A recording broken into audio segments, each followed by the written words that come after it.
Alhamdulillahi Rabbil Alamin, wassalatu wassalam ala Sayyid al-Mursalin. Allah dit dans le Coran: La tajidanna ashadda an-nasi adawatan lilladhina amanu al-yahud walladhina ashraku. Allah nous dit dans le Coran: Tu trouveras certainement que les juifs et les associateurs, c'est-à-dire les adorateurs de statues, comme les hindous, etc., sont les ennemis les plus acharnés des croyants. Sont les ennemis les plus acharnés des croyants. C'est-à-dire que tu vas les trouver, eux, les gens qui font le plus, qui essayent le plus de détruire l'islam et les musulmans. À ne pas être étonné. Allah nous a prévenus de leur mal dans le Coran. Et il nous dit: La tublawunna fi amwalikum wa anfusikum. Wa la tasma'unna min alladhina utul kitaba min qablikum wa min alladhina ashraku adhan kathira. Wa in tasbiru wa tattaqu fa inna dhalika min azm al-umur. C'est-à-dire, dans une traduction rapprochée, certes, vous serez éprouvés dans vos biens et vos personnes. Ce qui se passe aujourd'hui en Palestine, au Rohingya, chez les Ouïghours, qu'Allah vienne en aide à nos frères. Allah nous dit, certes, vous serez éprouvés dans vos biens et vos personnes. Et certes, vous entendrez de la part de ceux à qui le livre a été donné avant vous, de la part des polythéistes, c'est-à-dire les juifs et les chrétiens et les polythéistes, les adorateurs de statues, vous allez entendre de eux beaucoup de propos désagréables. Mais si vous endurez et que vous restez pieux, voilà bien la meilleure résolution à prendre. C'est-à-dire que, en résumé de la chose, Allah nous dit ce qui va se passer. Et les gens du livre ne seront satisfaits de toi que quand tu auras quitté l'islam et que tu seras, comme eux, dans l'océan de la mécréance. Et Allah, il te le dit. Allah, c'est lui qui les a créés et il te le dit. وَلَنْ تَرْضَ عَنْكَ الْيَهُودُ وَلَا النَّصَارَى حَتَّى تَتَّبِعَ مِلَّتَهُمْ قُلْ إِنَّ هُدَى اللَّهِ هُوَ الْهُدَى وَلَئِنِ اتَّبَعْتَ أَهْوَاءَهُمْ بَعْدَ الَّذِي جَاءَكَ مِنَ الْعِلْمِ مَا لَكَ مِنَ اللَّهِ مِنْ وَلِيٍّ وَلَا نَصِيرٍ. Allah, il te prévient. Ni les juifs ni les chrétiens ne seront jamais satisfaits de toi, jusqu'à ce que tu suives leur religion. Pas leur religion ici. Il a dit حَتَّى تَتَّبِعَ مِلَّتَهُمْ, jusqu'à ce que tu suives leur sentier. Dans un autre verset, حَتَّى تَتَّبِعَ أَهْوَاءَهُمْ.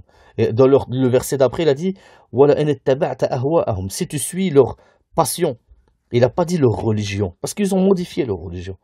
En résumé de la chose, ils ne seront satisfaits de toi que quand tu quitteras l'islam et que tu vas avec eux vers le chemin de l'enfer. Et tant que tu seras musulman, tu seras leur ennemi déclaré. Ils te détesteront sur le simple fait que tu dis « Mon Seigneur, c'est Allah ». Avant de continuer, petite parenthèse, on entend beaucoup certains se plaindre, dire « Oui, comment ça se fait? Ils parlent des morts, du peu de morts chez les Juifs, et on ne parle pas du grand nombre de morts chez les Palestiniens. Pourquoi ils ne donnent pas la même valeur à la vie d'un Palestinien comme à la vie d'un Juif ?» C'est comme ça.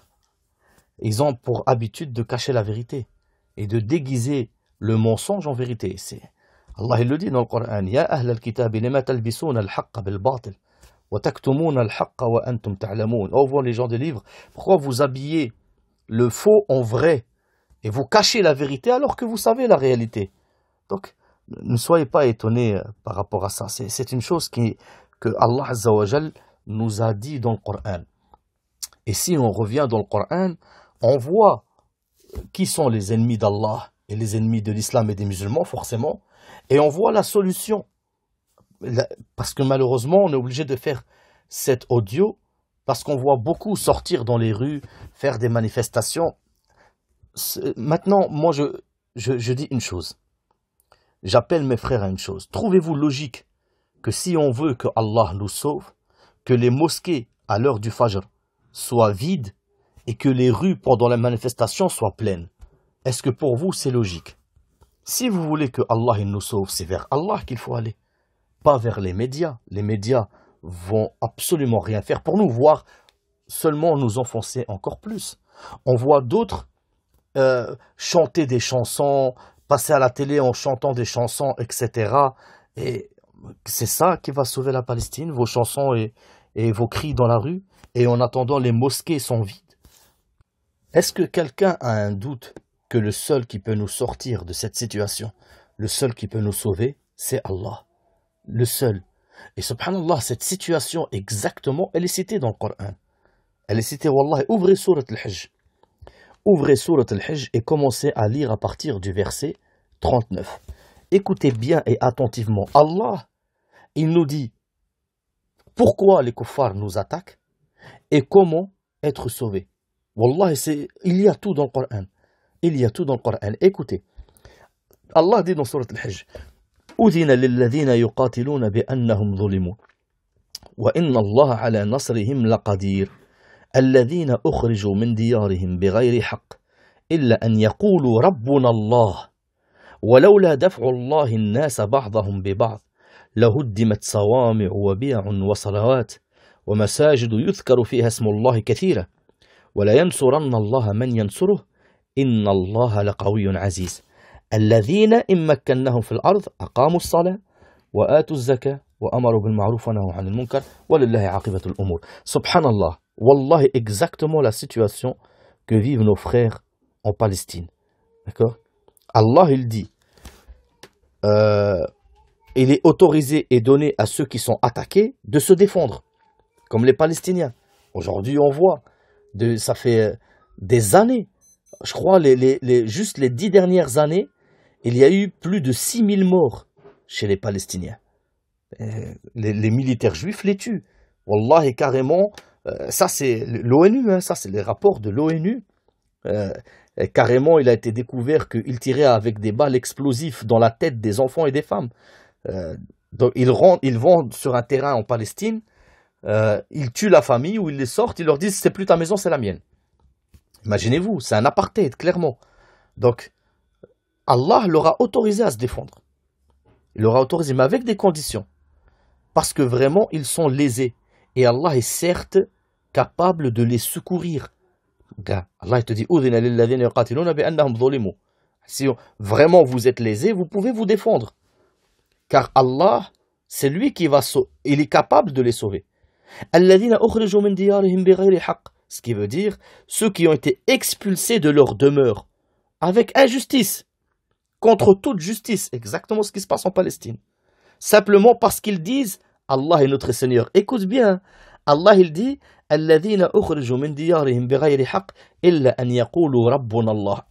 les expulse de chez eux sur le simple fait qu'ils ont dit notre Seigneur c'est Allah. Notre Seigneur c'est Allah. Et Allah il dit si Allah ne poussait pas les gens, ne repoussait pas les gens les uns par les autres, des ermitages seraient démolis, ainsi que des églises, des synagogues et des mosquées où le nom d'Allah est beaucoup invoqué. Allah soutient. Ça veut dire que si Allah, il n'envoyait pas des gens pour défendre celui qui subit l'injustice, il n'y aurait que de l'injustice sur terre. Il n'y aurait que de l'injustice sur terre. Mais regarde la suite du verset. Il te dit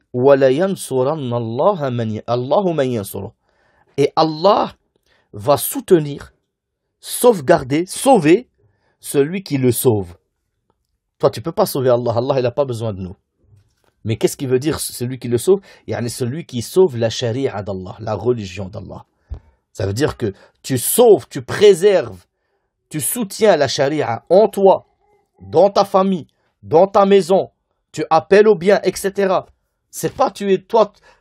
Dans ton cœur, il n'y a pas la charia et tu la veux sur ta terre. Dans ton cœur, il n'y a pas la religion et tu la veux sur ta terre. Non. Si tu veux la religion sur ta terre, il faut que tu mets la religion dans ton cœur en premier. Donc, tu soutiens la charia d'Allah. Tu t'y accroches. Et bi'idhnallah, si tu fais tout pour sauver la religion d'Allah sur toi-même et sur ceux qui sont sous ta tutelle, Allah va te sauver. Comme toi, tu as sauvé la religion d'Allah en toi-même et en ta famille. Pourquoi? Allah, il te dit pourquoi. Inna Allah la qawiyyun aziz. Parce que Allah, c'est lui certes le fort, le puissant. Toi, tu peux rien faire. Et c'est pour ça que tu dis la hawla wa la quwwata illa billah. C'est pour ça que tu dis la hawla wa la quwwata illa billah. Pas de changement de situation ou de force que par Allah. Tu peux absolument rien faire. Wallah, tu peux faire autant de manifestations que tu veux. Tu peux passer à la télé, crier, taper sur la table, dire je suis pas d'accord. Wallah, que tu ne feras rien. C'est un coup d'épée dans la mer. Si tu veux que Allah te sauve, reviens vers lui. Et tu reviens vers lui en t'accrochant à sa charia. En délaissant le haram, en faisant l'obligatoire, en délaissant les interdits, en appelant au bien et en interdisant le mal. Et Allah il te le dit. Inna Allah laqawiyyun aziz, alladhina immakkannahum fil ard aqamu as-salat wa atu az-zakah wa amaru bil ma'ruf wa nahu 'anil munkar. Ça veut dire Allah il va sauver ceux qui le sauvent, yani qui sauvent sa charia. Ceux que si nous leur donnons la puissance sur terre, on les met sur terre, aqamu as-salat, ils accomplissent la salat. Ils s'acquittent de l'aumône, de la zakat. Ils ordonnent le convenable et ils interdisent le blâmable. Et l'issue finale de toute chose appartient à Allah. Voilà ce que Allah te dit. Si tu es sur, il te donne 4 conditions ici. Tu veux qu'Allah te secoure? Aqimus salah. Comment vous délaissez les mosquées et vous voulez qu'Allah vous secoure? Donne à Allah ce qu'il veut, il te donnera ce que tu veux. Préserve ce qu'il y a entre toi et Allah. Allah va préserver ce qu'il y a entre toi et les gens. Aqamus salah. Atu zakah. Ils ordonnent le bien, ils interdisent le mal. Aujourd'hui, on ne va pas se le cacher, beaucoup de parents ordonnent le mal et interdisent le bien. Combien de parents musulmans aujourd'hui disent à leur fille, enlève le khimar, tu dois travailler. Enlève la barbe, tu dois étudier. Ne fais pas salat, c'est pas grave, tu dois étudier. Combien de parents disent cela à leurs enfants aujourd'hui? Alors que Allah Azza wa Jal nous donne ici les conditions pour la sauvegarde. Mais attention à une chose, la première condition, si vous voulez que Allah nous sauve, c'est le tawhid, l'unicité d'Allah. Wallahi, que ceux qui appellent au tawhid sur les manabr, que les gens, ils critiquent, oh toujours, on sait qu'est-ce que ça veut dire la ilaha illallah. Non, vous savez pas. Combien ils accrochent les mains de Fatma, combien ils jurent sur la tête de leur mère, combien ils vont égorger devant les tombes, combien ils vont tourner autour des tombes, combien ils sont noyés dans le shirk sans s'en apercevoir. Et le tawhid, il n'a pas seulement pour but de te sauver devant Allah, il a aussi pour but de te sauver ici-bas. Ici-bas aussi, le tawhid est la plus grande cause de préservation. Le fait de savoir qu'est-ce que ça veut dire la ilaha illallah et de l'appliquer. Et Allah, il te le dit dans le Coran. وَعَدَ اللَّهُ الَّذِينَ آمَنُوا مِنكُمْ وَعَمِلُوا الصَّالِحَاتِ لَيَسْتَخْلِفَنَّهُمْ فِي الْأَرْضِ كَمَا اسْتَخْلَفَ الَّذِينَ مِنْ قَبْلِهِمْ وَلَيُمَكِّنَنَّ لَهُمْ دِينَهُمُ الَّذِي ارْتَضَىٰ لَهُمْ وَلَيُبَدِّلَنَّهُمْ مِنْ بَعْدِ خَوْفِهِمْ أَمْنًا يَعْبُدُونَنِي لَا يُشْرِكُونَ بِي شَيْئًا وَمَنْ كَفَرَ بَعْدَ ذَلِكَ فَأُولَٰئِكَ هُمُ الْفَاسِقُونَ. C'est-à-dire que Allah Azza wa Jal, il te dit, Allah a promis à ceux d'entre vous qui ont cru et fait des bonnes œuvres qu'il donnerait la succession, qu'il va leur donner la succession sur terre comme il a donné à ceux qui les ont précédés. Il donnera force et suprématie à leur religion qu'il a agréée pour eux. Et il leur changerait leur ancienne peur en sécurité, à condition ya'budunani la yushrikuna bi shay'a. Si ils m'adorent et qu'ils ne m'associent rien. Donc, quand vous voyez ces prédicateurs qu'Allah les préserve, vous appelez au tawhid dans les mosquées, etc. Wallah, ils vous appellent à votre sauvegarde. Ils vous appellent à votre préservation ici-bas et dans l'au-delà, en réalité. Alors, détournez-vous des sectaires qui vous appellent, ils montent sur le manabr pour parler de leur vie, pour raconter des histoires. Tu dois être gentil, tu dois être sage, tu dois être ci, tu dois être ça. Et ils vous détournent du tawhid exprès. Et je dis bien exprès, soit parce qu'ils appellent à leur secte, soit parce qu'ils ont peur des représailles des kuffars. Mais si tu as peur, à quoi sert ta mosquée? À quoi sert ta da'wa si tu ne peux pas appeler au tawhid, si tu ne peux pas expliquer qu'est-ce que ça veut dire la ilaha illallah? Bien sûr, les ennemis de l'islam ne veulent pas que tu appelles à la ilaha illallah parce qu'ils savent très bien que c'est la première cause de la sauvegarde, que si tous les musulmans reviennent à la ilaha illallah, Allah va les sauver, les préserver comme il l'a promis dans le Coran. Par conséquent, il faut absolument que les gens s'accrochent au tawhid et qu'ils sachent que Allah a donné 5 conditions par conséquent, comme on l'a cité dans le Coran, 5 conditions si tu veux que Allah nous sauve. La première, at-tawhid. La deuxième, iqam as-salah, remplissez les mosquées. Cela ne sert à rien de remplir les rues à crier avec des drapeaux, cela ne sert à rien.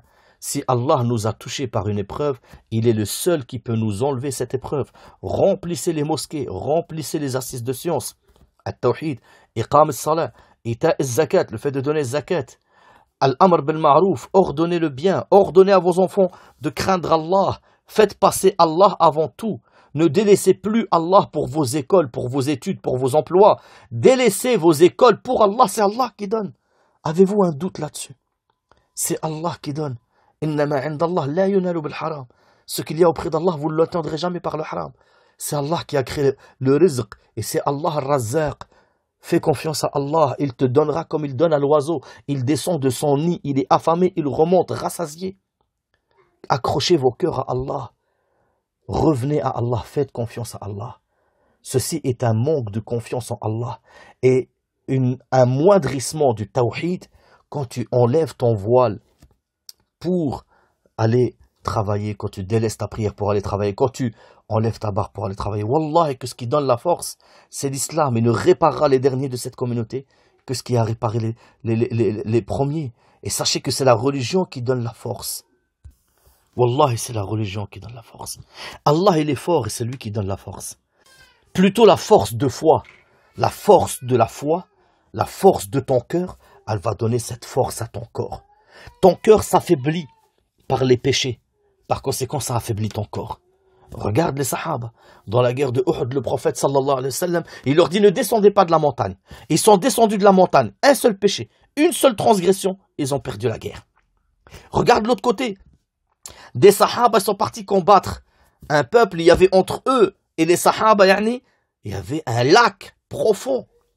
Ils n'ont pas de bateau, ils ne savent pas quoi faire. Leur chef les regarde. Lequel d'entre vous, il a fait un péché? Personne n'a fait un péché depuis des jours, des semaines, des mois, voire des années. Il leur a dit, toi que Allah. Et ils ont marché sur l'eau. Ils ont marché sur l'eau. L'Abbas, radiallahu anhu ardah, l'oncle du prophète, sallallahu alayhi wa sallam, était un homme fort. Fort, réellement, grand. C'est l'oncle du prophète. Et le prophète était un homme fort. Ou l'Abbas, radiallahu anhu, il était un homme fort. Et quand il était encore kafir, il est sorti à la guerre de Badr avec les kuffars. Et qui l'a emprisonné? Il s'est fait attraper, il s'est fait emprisonner. Qui? Un homme qui s'appelait Ka'b ibn Amr al-Ansari. Il était surnommé Abu al-Yusr. Et Ka'b ibn Amr al-Ansari, les ulama, ils ont dit sur lui Rajulan dha'il al-jismi dha'if al-bniya. Il était petit et tout maigre. Et il réussit à capturer Al-Abbas radiallahu anhu, un homme qui faisait 3 fois son poids et 3 fois sa taille. Tellement c'était choquant que quand Al-Abbas radiallahu anhu, il a été libéré, ses enfants, ils étaient choqués. Ils ont entendu que Abu al-Yusr, Ka'b ibn Amr al-Ansari, a capturé Al-Abbas. Comment? Ils lui ont dit, Ya Abana, كيف أسرك أبو اليسر وأنت لو شئت لجعلته في كم قميصك. Oh, père, comment tu t'es fait attraper par Abu al-Yusr alors qu'il est tellement petit que si tu veux, tu aurais pu le plier et le mettre dans la poche de ton qamis. Et Al-Abbas, radiyallahu anhu wa ardah, il leur dit, Ya baniya, innahu hina wasaba alay, kana fi ayni a'zam min al-fil. Quand il m'a foncé dedans, je le voyais plus grand qu'un éléphant. Et Allah avait donné cette force à cause de la foi, la force de la foi dans le cœur de ce sahabi, Ka'b ibn Amr al-Ansari. Il avait une force qui a apparu sur son corps, au point que l'Abbas, radiyallahu anhu, il dit وَلَمَّا قَبَضَ عَلَى ذِرَاعِ بِكَفِّهِ الصَّغِيرَةِ الْمَعْرُوقَةِ ظَنَنْتُ أَنَّ الدَّمْ يُوشِكْ أَنْ يَقْطُرَ مِنْ أَظْفَارِهِ. Il a dit, quand il m'a attrapé avec son petit poing, toute petite main, quand il m'a serré le bras, il a eu une pression tellement forte sur mon bras, j'ai cru que le sang allait sortir par mes ongles. ثم إنه لوى يدي فجعلها خلف ظهري ثم أخذ الأخرى فضمها إلى أختها وشدهما بحبل. Il a pris ma main droite, il l'a mis derrière mon dos. Ensuite, il a pris ma main gauche, il l'a mis derrière mon dos aussi, et il m'a attaché. Comment un homme aussi petit et mince, il réussit à maîtriser avec cette facilité un homme qui fait 3 fois sa taille, 3 fois son poids? La force de l'aqida, la force de son dogme, la force de sa foi. Ali ibn Abi Talib, quand ils ont combattu Khaybar, qui était peuplé par des juifs, et que les juifs ont vu que Ali ibn Abi Talib faisait trop de dégâts sur leurs soldats, ils ont dit, celui-là, il faut l'attaquer tous en même temps. Ils ont attaqué tous en même temps, ils sont sortis tous en même temps contre Ali ibn Abi Talib, ils ont fait tomber la porte du château. Ali ibn Abi Talib, il ramasse la porte du château, il les frappe avec. Et il combat avec un bras, il tenait la porte du château, et l'autre bras, il tenait l'épée. Quand la guerre est finie, il a jeté la porte du château. 10 hommes sont venus pour essayer de la porter, ils n'y sont pas arrivés. Ils n'y sont pas arrivés. Qu'est-ce qui a fait qu'il avait cette force? Qu'est-ce qui a fait ça?